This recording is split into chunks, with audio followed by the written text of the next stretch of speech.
Anyway, I'm Lauren, and I'm here with my friend Erin Harrington, and this makes me so happy because you're such a wonderful person. You make Durham and Raleigh so proud.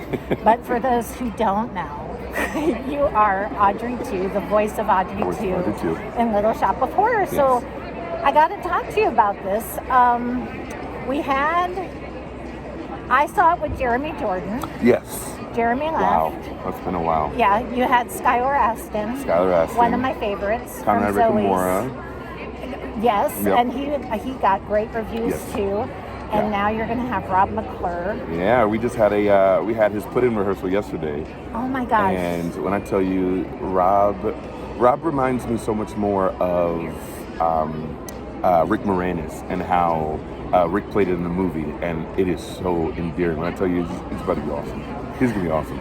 So here's my question. Yeah. As you have all of these new Seymours come in, and the two of you are interacting so intimately, even though you're up in the booth and he's on the stage, how does your performance change playing off of theirs?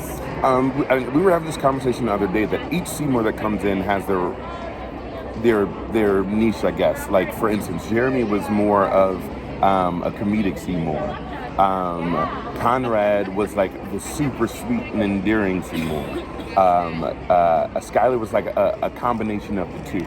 And now Rob is going, like I said, is more Rick Moranis. So I basically just adjust my attitude towards whatever they're offering. I don't want it to be the same. So I know you're good friends with Alex Newell. Yes, of Skylar course. was in Zoe's. Yes, of Zoe's. Course. You know, we're a little obsessed with at my house. So we just watched the Christmas movie not that long ago. So was it like a little Zoe's reunion? It was like a little mini one, and I see Alex all the time. So you know sometimes I even forget that the two did the show together because I'm so locked into the fact that we're doing a Little Shop of Horrors. But no, there's been basically all the times that we hung out and we were all together where it was just like, oh right. You guys did a whole entire TV show together that people fell in love with. So it's always full of singing and goofing off. And, So you're here at Broadway Con. Yes. Doing first time. a panel, my first time too. It's so cool. Doing a panel discussion about puppetry. But you weren't like born and raised a puppeteer. No, I think one of the things I'll even talk about today is, my mom always told the story about how I love to wake up Saturday morning in my Barney underwear with my Barney doll, just, I'm plugged into the TV with my bowl of cereal. It's funny because even though, I didn't play necessarily like maneuver puppets, it affected my life just as much, as anybody else that got their start. I just happened to take a different route. But, we've all grown up with some kind of puppet that influenced us, whether or not it's Sesame Street, whether or not it was Barney and Friends. There's so many shows that were puppeteered that we all grew up with and that affected us in a way to learn how to clean up after ourselves or play with friends. And I mean, look at what we're doing now. You get to play today. Except Audrey 2 is not that playful. Oh, no. Audrey 2 eats everybody. That's the one you don't want to play with.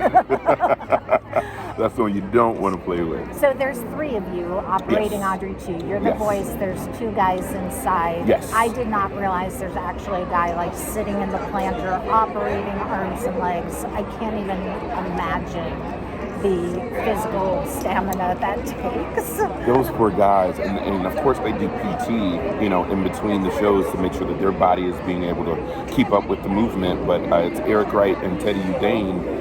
I mean, they're incredible, and the physical toll that it takes on them to be able to do this show, and especially, they're repeating it if we have two shows that day. If they're the one that is doing pod 3, which is one of the size pods that we have, they're doing it for both shows, and I'm not a slow singer, so I'm moving kind of quick, and they're keeping up, and they've kept up with me since we started back in March of 2020, and, of course, COVID, and now we're back, and we have each other locked and synced in. Like, it's truly, we are three extensions to create one entity. It's really cool.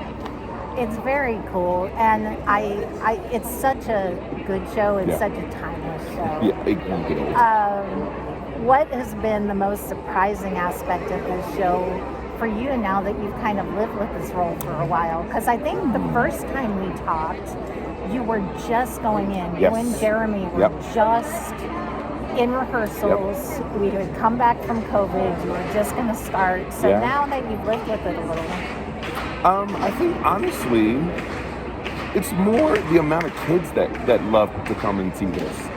I even remember when I was a kid seeing the movie and how much it intimidated me just watching that plant and looking at the mouth and how much it grossed me out. But the amount of kids that come to, actually, I wear a bracelet every day. A little girl came and made me for it. It says Audrey 2. But I wear it, it's a part of my outfit. You'll see me with it all the time. I think it's one of the sweetest things ever. But the amount of kids that want to come and like are invested in this show. One kid pulled me, I was on my way up to the booth, and I guess they had seen the Tiny Desk, and his dad was like, we're so sorry to bother you, but he's such a huge fan of Audrey 2 and of you. And the way this kid gushed and told me all the facts about Audrey 2, I was like, this is kind of cool. This is not I mean, I wouldn't consider it a kid-friendly show, but the amount of kids that are coming are so invested in what I do, what we do, I adore. I grew up working with kids. So. And it doesn't destroy the magic for them, which is so cool. No. They are able to separate the plant being this really scary monster and then, me, Aaron, the voice of, they can't visually put it together because when they're watching the show, all they see is the plant.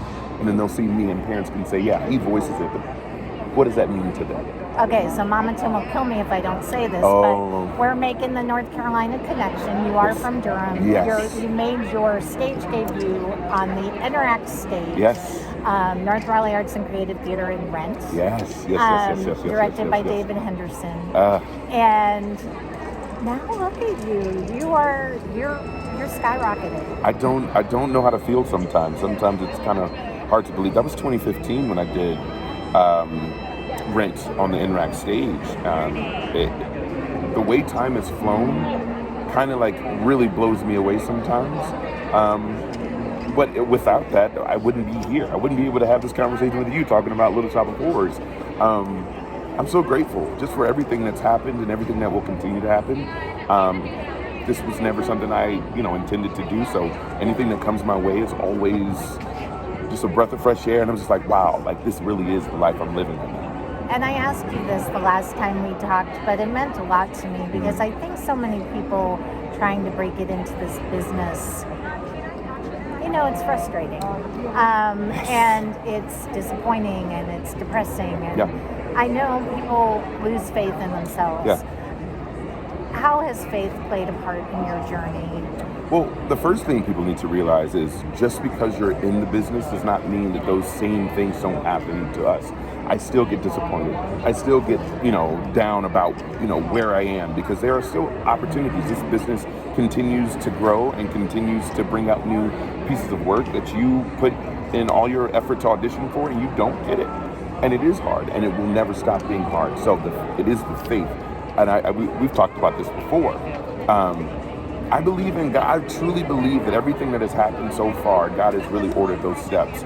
And I've really had to learn to just be patient. Not everything will work out the way that I want it to, but I know it will work out the way that it needs to, no matter what happens, come what may. But I have to mentally be prepared for me saying that.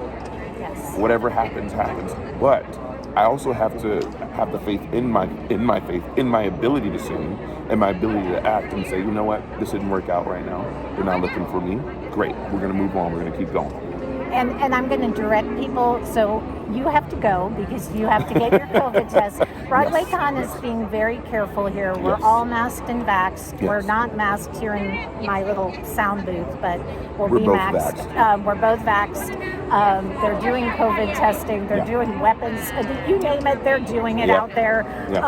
So I have to let you go, but this is amazing. And I'm going to refer people to our podcast conversation because it was just a lovely talk. Absolutely. It really For was. more with you. And if you're here at BroadwayCon, you got to go to this amazing puppetry workshop, which starts in an hour. Yeah, about an hour or so. An hour. We're going to get a little food, get some coffee, get passes, get all checked, and get ready to just talk about puppets with everyone.